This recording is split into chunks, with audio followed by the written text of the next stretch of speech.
South ఇండియాలోనే అతి తక్కువ ధరలకి రత్నాలనందించే ఏకైక సంస్థ 6JVR.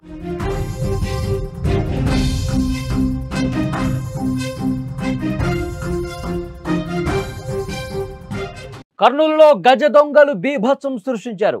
ఒంటరి మహిళలే టార్గెట్ చేశారు. 74 ఏళ్ల వృద్ధురాలిని దారుణంగా చంపేశారు. రాధాకృష్ణ టాకీస్ వద్ద బంగారు వ్యాపారిని చంపేశారు. నిందితుల కోసం ప్రస్తుతం పోలీసులు గాలింపు చేస్తున్నారు. ప్రత్యేక బృందాలతో అన్వేషిస్తున్నారు. జాగ్రత్తగా ఉండాలని ప్రజలకు పోలీసులు విజ్ఞప్తి చేశారు.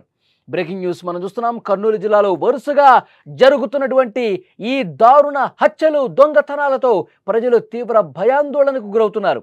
ఒంటరిగా ఉన్న మహిళల్ని టార్గెట్ చేసుకుని వీళ్ళు రెచ్చిపోతా ఉన్నారు. దోపిడీ దొంగలు తమ అరాచకాలను విపరీతంగా అక్కడ కొనసాగిస్తున్నారు. కర్నూలు నగరంలో ఒకే రోజు 2 హత్యలు జరగటం అక్కడ కర్నూలు వాసుల్ని తీవ్ర భయాందోళనకు గురి చేస్తున్నటువంటి పరిస్థితి ఉంది. ప్రస్తుతం కర్నూలులో 2 హత్యలు జరగడం చూస్తే నగరంలో గజ దొంగలు ఎంత యాక్టివ్గా ఉన్నారన్నది కూడా అర్థమవుతుంది. పోలీసులకు ఈ కేసు ఇప్పుడు సవాల్గా మారింది. మొదట రాధాకృష్ణ టాకీస్ దగ్గర ఉన్న ఒక బంగారు షాపు యజమాని హిజార్పై గుర్తు తెలియని వ్యక్తులు కత్తులతో దాడి చేసి చంపేశారు. ఈ వార్త ఎప్పుడైతే బయటకు వచ్చిందో ఒక్కసారిగా ఉలిక్కిపాటు గురయ్యారు. బంగారు వ్యాపారిని అంత దారుణంగా ఎందుకు చంపాల్సి వచ్చింది? కేవలం వాళ్ళు దోపిడీ చేయడం కోసం వచ్చారా? పాత కక్షలు ఏమైనా ఉన్నాయా? దీనికి సంబంధించి ప్రస్తుతం చర్చ జరుగుతోంది. హిజార్ను దోపిడీ దొంగలు దారుణంగా నరికిన తర్వాత ఆసుపత్రికి తీసుకెళ్తుండగా మార్గ మధ్యలోనే ఆయన అప్పటికే చనిపోయినట్టుగా తెలుస్తోంది. ఈ దాడి అసలు ఎందుకు జరిగిన దాని మీద ఇప్పటికీ స్పష్టత రాలేదు. పాత కక్షలు ఏమైనా ఉన్నాయా, లేకపోతే దోపిడీ కోసం వచ్చి అడ్డుకున్న నేపథ్యంలో దారుణంగా చంపేశారా? ఈ కోణంలో దర్యాప్తు కొనసాగుతున్న పరిస్థితి. అదే సమయంలో కర్నూలు నగరం సాయి వైభవ్ నగర్లో మరొక దారుణ ఘటన వెలుగులోకి వచ్చింది. కాటసాని శివలీల అనే 74 ఏళ్ల వృద్ధురాల్ని అత్యంత దారుణంగా హత్య చేశారు. ఆమె ఇంట్లో ఒంటరిగా ఉన్న సమయంలో గుర్తు తెలియని వ్యక్తులు ఇంట్లోకి ప్రవేశించారు. ఈ ఘాతుకానికి పాల్పడ్డారు. ఆమె తలపై బలంగా కొట్టారు. ఆ తర్వాత మెడలో ఉన్న బంగారు గొలుసు, చేతికున్న గాజులు తీసుకుని పారిపోయారు. మృతురాలి అల్లుడు ఇంటికి వచ్చిన సమయంలో ఈ దారుణం చూసి ఒక్కసారిగా షాక్ అయిపోయాడు. ఆ మృతదేహం రక్తపు మడుగులో పడి ఉంది. వెంటనే పోలీసులకు కంప్లైంట్ చేశాడు. వారు కేసు నమోదు చేసుకుని దర్యాప్తు చేస్తున్నారు.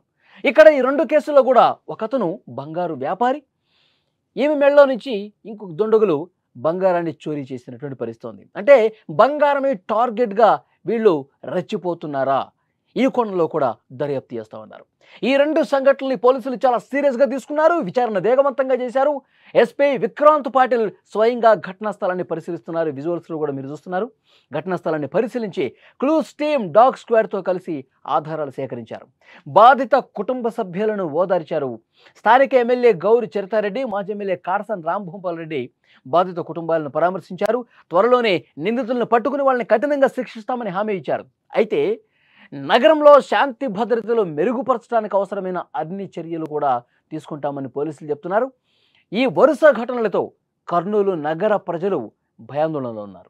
నిజంగా ఒంటరి మహిళలు, వృద్ధులు వాళ్ళు భయంతో వణికిపోతా ఉన్నారు.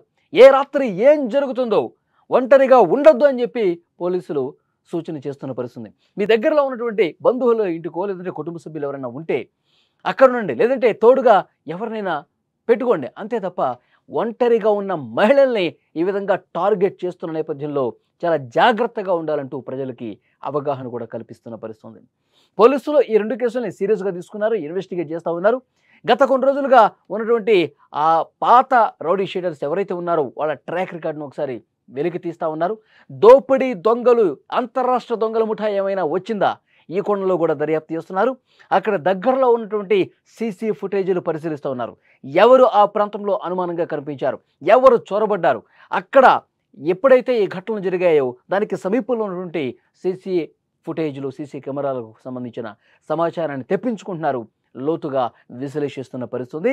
పోలీసులు ఇన్వెస్టిగేట్ జరుగుతోంది. దోపిడీ దొంగలకు సంబంధించి పోలీసులు 4-5 బృందాలుగా విడిపోయి వాళ్ళ కోసం వెతుకుతున్నటువంటి పరిస్థితి. కానీ ఒక్కసారిగా కర్నూలు నగరం అనేది ఉలిక్కిపడ్డ పరిస్థితి. వరుసగా 2 ఘటనలు జరిగేసరికి అంతర్రాష్ట్ర దొంగల ముఠా పని కావచ్చు అని ఒక అనుమానం బలంగా వ్యక్తం చేస్తున్నారు. ఎందుకంటే ఒక్కసారిగా వాళ్ళు చొరబడి వరుసగా 2-3 ఘటనలు 2-3 చోట్ల వాళ్ళు దొంగతనాలకు పాల్పడి మళ్ళీ ఎస్కేప్ అయిపోతారు.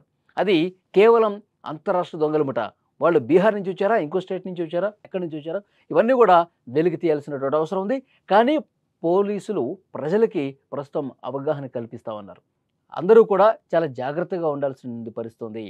ఎక్కడైనా మీ అపార్ట్మెంట్స్లో కావచ్చు, మీ ఇంటి పరిసరాల్లో సీసీ కెమెరాలు లేకపోతే కనుక పెట్టుకోండి.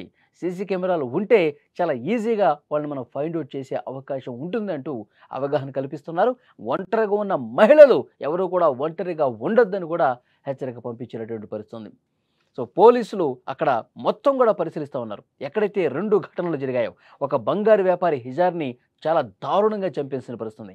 ఇక్కడ బంగారు వ్యాపారి విషయంలో అతనికి ఏమైనా పాత కక్షలు ఉన్నాయా, లేదంటే దోపిడీ దొంగలే వచ్చి ఈ విధంగా ఆయన చంపేసి అక్కడ ఏమైనా సొత్తు దోచుకెళ్లారా, ఇవన్నీ ఈ కోణంలో కూడా పరిశీలిస్తూ ఉన్నారు. పాత కక్షలు ఏమైనా ఉంటే, దానికి సంబంధించిన అనుమానం ఎవరి మీదైనా ఉంటే ఆ కుటుంబ సభ్యులను ఎంక్వైరీ చేస్తూ ఉన్నారు. ఆ కుటుంబ సభ్యులు కొంతమంది పేర్లు చెప్పినట్టుగా తెలుస్తుంది. ఆ కోణంలో కూడా విచారిస్తున్నారు.